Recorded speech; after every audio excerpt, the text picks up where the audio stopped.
दोस्तों, देवभूमि उत्तराखंड का सबसे प्रसिद्ध शहर जिसे धर्म नगरी कहते हैं, हरिद्वार। और हरिद्वार में आने वाले श्रद्धालु अधिकतर जो हैं आते हैं, जो यात्रीगण, माँ गंगा के कारण, क्योंकि जो हरिद्वार की पहचान है माँ गंगा के कारण ही है। और माँ गंगा में स्नान करते हैं, आकर यहाँ पर कुछ मंदिरों के दर्शन करते हैं, मनसा देवी, चंडी देवी और ज़्यादा से ज़्यादा दक्षेश्वर महादेव। लेकिन दोस्तों, हरिद्वार की जो पहचान है वो मात्र इन्हीं मंदिरों के कारण नहीं है, बल्कि हरिद्वार में ऐसे ऐसे अनेकों प्राचीन पौराणिक काल के मंदिर मौजूद हैं जिनका जो वर्णन है हमारे वेद शास्त्रों में भी है, अनेक पुराणों में भी है। और ऐसे मंदिर कहाँ कहाँ पर उपस्थित हैं उनके बारे में ही मैं आपको वीडियो में बताता हूँ। और आज भी एक आपको ऐसे ही अद्भुत चमत्कारिक मंदिर में ले चलूँगा जिसका संबंध जो है प्राचीन पौराणिक काल से है। तो वेलकम दोस्तों, स्वागत है आप सभी का आपके अपने चैनल नितिन के ब्लॉग्स में। इस वीडियो पे मैं अपने हरिद्वार ऋषिकेश से संबंधित जो धार्मिक पौराणिक महत्व के मंदिर हैं उन मंदिरों की वीडियो लेकर आता रहता हूं। अगर आपको दोस्तों वीडियो में आगे बढ़ने से पहले छोटी सी एक रिक्वेस्ट है, अगर आपको वीडियो अच्छी लगे तो प्लीज़ लाइक का बटन दबा दीजिएगा, शेयर कर दीजिएगा और साथ ही साथ सब्सक्राइब कर तो प्लीज़ वापस जाना, क्योंकि आपके सब्सक्राइब करने से चैनल को थोड़ा मोटिवेट मिलता है, हिम्मत मिलती है कि हाँ भाई मेरी जो मेहनत है वो सफल हो रही है और आप लोगों को पसंद आ रही है। खैर, क्योंकि दोस्तों मैं तो सिर्फ आपसे रिक्वेस्ट कर सकता हूँ, बाकी सब्सक्राइब, लाइक, शेयर करना तो आपके अपने ऊपर निर्भर है, करें या ना करें। पर दोस्तों, अभी जो मैं फ़िलहाल हूँ ये है हरिद्वार का चंडी घाट पुल, और इस समय मैं इस पुल से जो जा रहा हूँ हरिद्वार और नजीबाबाद बिजनौर जो राष्ट्रीय राजमार्ग है उस पर हूँ। अभी जो फ़िलहाल एक मंदिर में मैं आपको लेकर चलता हूँ हरिद्वार के, काफ़ी पौराणिक काल का ये मंदिर है और बहुत ही सुंदर मंदिर है। और इस मंदिर के बारे में जो है अनेक पौराणिक जो है कथाएं, किंवदंतियाँ जो हैं जुड़ी हुई हैं, वो भी मैं आपको साथ साथ शेयर करता रहूँगा। क्योंकि अगर आपको इस तरह की जो है वीडियोस देखना अच्छा लगता है, पौराणिक मंदिरों को देखना, उनके बारे में जानना, तो दोस्तों आपके लिए ही ये चैनल है। और यही आपसे मैं कहूँगा भी दोस्तों, अगर कभी भी आप हरिद्वार आओ तो माँ गंगा में तो स्नान कीजिएगा ही कीजिएगा, लेकिन साथ साथ एक बार हरिद्वार के इन रहस्यमयी पौराणिक काल के मंदिरों में भी ज़रूर आइएगा, एक बार दर्शन कीजिएगा। और बहुत ही आत्मिक शांति और एक सुकून आपको जो है यहाँ पर आकर मिलेगा, और साथ ही जानने को मिलेगा कि उस पौराणिक काल में यह मंदिर जो थे कैसे थे और इनसे जो जुड़ी हुई है कहानियाँ क्या है। तो दोस्तों, डेस्टिनेशन पे मैं पहुँच चुका हूँ अपने, जहाँ पर मैं आपको लेकर आना चाह रहा हूँ वहाँ पर आ गया हूँ। और ये नजीबाबाद बिजनौर राष्ट्रीय राजमार्ग, बिल्कुल इसके किनारे ही स्थित है हमारा ये डेस्टिनेशन, जो कि हरिद्वार के नील पर्वत माला पर स्थित है। और ये जो स्थान है हरिद्वार रेलवे स्टेशन और बस स्टैंड दोनों से लगभग एक समान इसकी दूरी है, 5 से 6 किलोमीटर की दूरी है। और बहुत ही खूबसूरत एक रास्ता बना हुआ है वहाँ तक जाने का। मंदिर जो है दोस्तों इतना जो शांत स्थान है, बहुत ही खूबसूरत स्थान है। और इस मंदिर के जो अंदर शिवलिंग है, भगवान महादेव का जो शिवलिंग है वो स्वयंभू शिवलिंग है, काफ़ी बड़ा और अच्छा शिवलिंग है। और कहा जाता है कि जो औरंगजेब काल मुग़लों ने भी जो है इस स्थान पर आकर भगवान महादेव के इस शिवलिंग को तोड़ने की कोशिश की थी, क्योंकि मुग़ल बादशाह जो औरंगजेब था उसने आदेश दिया हुआ था संपूर्ण भारत से जो है सनातन धर्म के प्रतीकों का, मंदिरों का विध्वंस करने का। और उत्तर भारत में स्थित यह स्थान भी उन्हीं में से एक है जहाँ पर औरंगजेब के अनुयायी आए थे और इस मंदिर को तोड़ने का प्रयास भी किया था। मंदिर को तो तोड़ चुके थे, लेकिन जब भगवान महादेव के शिवलिंग पर उन्होंने प्रहार किया तो चौंक गए। चौंक इसलिए गए क्योंकि उनके किसी भी किए गए प्रहार का भगवान महादेव के जो शिवलिंग पर प्रहार किया था कोई भी असर नहीं हुआ। हाँ, कुछ छुटपुट जो है शिवलिंग पर खरोंच आई थी उस शिवलिंग पर, लेकिन बाल भी बांका नहीं कर पाए भगवान महादेव के इस चमत्कारी शिवलिंग का। औरंगजेब के अनुयायियों द्वारा जो शिवलिंग पर प्रहार किया गया था उसके जो है प्रत्यक्ष प्रमाण आप आज भी जो है इस शिवलिंग पर लगे हुए देख सकते हैं। और दोस्तों, मंदिर में मैं बिल्कुल पहुंच चुका हूं द्वार पे, और यहां से अंदर प्रवेश करूंगा, दर्शन कराऊंगा आपको। और उससे पहले आप इस खूबसूरत जगह के जो हैं दर्शन कर लीजिए एक बार, और देखिए कितना मतलब खूबसूरत पहाड़ पर स्थित एक जंगलों में स्थित बहुत सुंदर मंदिर।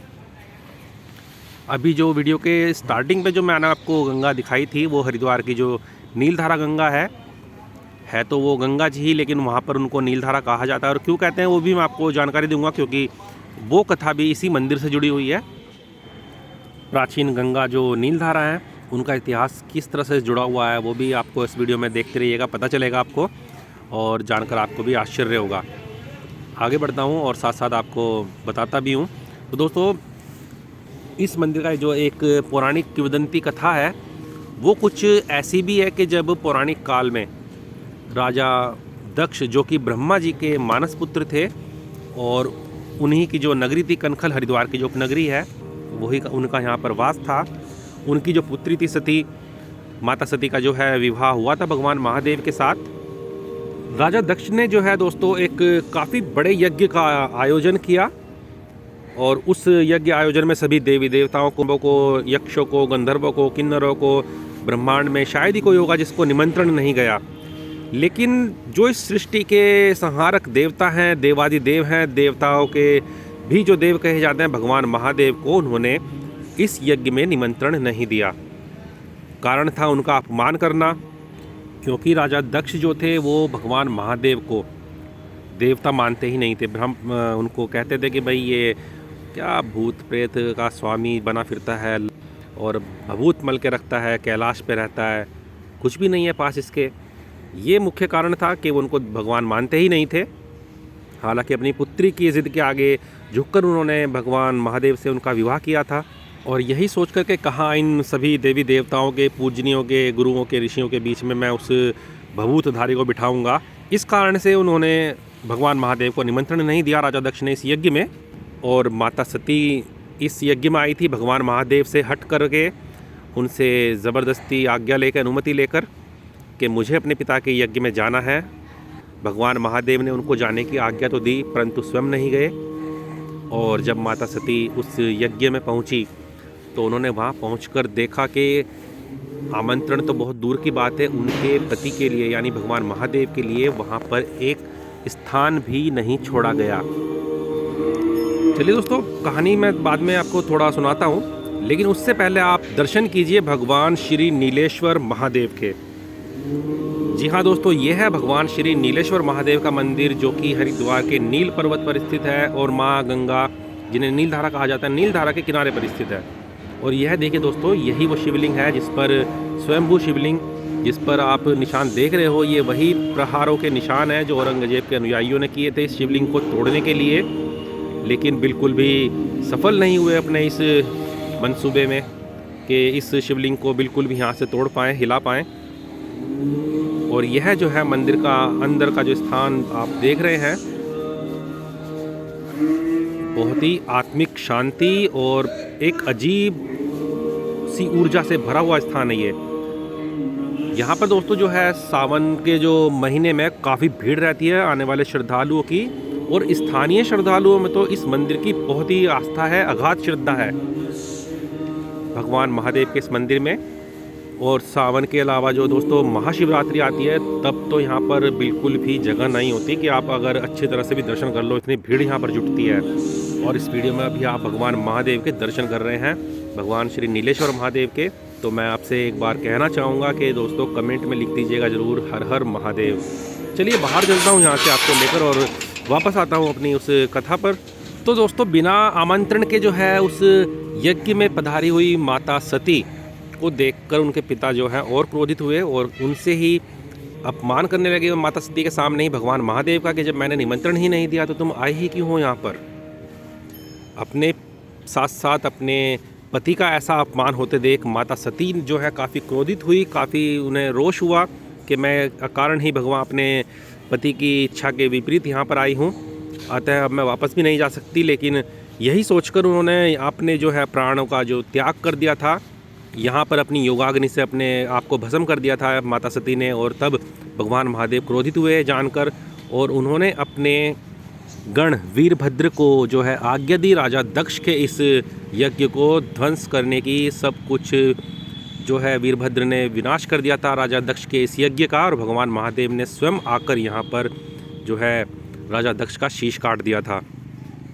उनके अनुनय विनय क्षमा करने पर जो है राजा दक्ष को उन्होंने क्षमादान भी दिया और दोबारा से प्राणदान भी दिया, जब एक बकरे का शीश जो है राजा दक्ष के सिर पर लगाया गया और उन्हें जीवन दान दिया गया। तो ये कथा दोस्तों जो है जुड़ी हुई है यहाँ इस मंदिर से, क्योंकि भगवान महादेव ने जो है कहते हैं राजा दक्ष के यज्ञ विध्वंस का जो दृश्य था वो यहीं से, इसी स्थान से खड़े होकर देखा था। वीरभद्र के द्वारा जो वो तबाही वहाँ पर मचा रहा था, उसको ऐसा करते हुए भगवान महादेव यहीं से देख रहे थे।